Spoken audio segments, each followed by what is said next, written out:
My name is Justin Hartshorn. I'm a student physical therapist. For educational purposes, are you okay with me recording today? Yes. Alright, perfect. Let's go ahead and get right to it. So first I want to do a special test that's going to help test the meniscus. So go ahead and stand up for me. Are you okay with doing this as well? Yes. Perfect.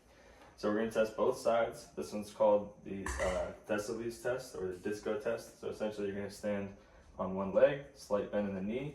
You can hold onto the table for support if you need to, but you're going to twist in and out, so you're internally rotating and externally rotating this leg that you're supporting yourself on, which is going to test the meniscus, see if there's a possible tear. Okay, good. You're going to go 3 times each side. Good. We'll test the other leg. So positive test, of course, in this patient is negative, but positive test, you're going to hear any type of catching, locking, or just reproduced pain with this patient.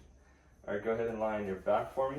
The next test we're going to move to is the Lockman's test, the test for an ACL tear. So we're going to have the patient supine, about 30 degrees flexed. Are you okay with me sitting on your foot? Yes. Perfect. So I'm going to sit here and just provide an anterior translation of the tibia, similar to an anterior drawer test. And in this test, I would do both sides. So I'll go ahead and perform it on this side as well. And I'm just comparing the motion of the tibia on both sides. So a positive test would just look like more motion on one side compared to the other with reproduced pain as well. So for the joint mobs, we're going to bring this patient back into this position of the knee flexed at 90. We're going to do some anterior and posterior tibial-femoral joint mobs. So we're going to start with a posterior joint mob right over the medial and lateral joint lines, providing a anterior to posterior force.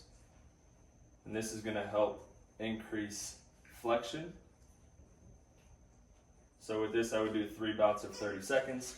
And then to increase extension, I would do the opposite way. So from posterior to anterior.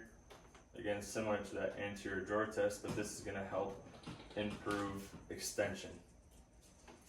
And then for exercise range of motions to help with this, I'm going to go ahead and grab this yoga strap. We're going to place it around the patient's foot.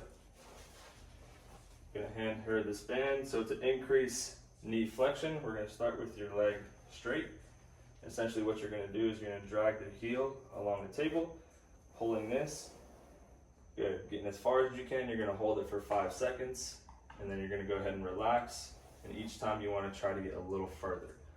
All right, we'll do this for 10 times, holding it for 5 seconds each time. All right, and that's going to help increase her knee flexion range of motion. For knee extension, go ahead and flip on your stomach for me.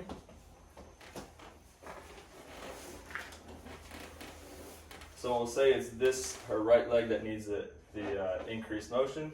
So we'll say this leg is bent. I want you to take this other leg, prop it on the back of your heel, and essentially you're going to use that left leg to push your right leg down towards the table and help increase that extension range of motion. So same thing as the flexion, we'll do it 10 times, hold for 5 seconds each, relax, and then go ahead and perform that next rep. All right, do you have any questions or anything for me? No.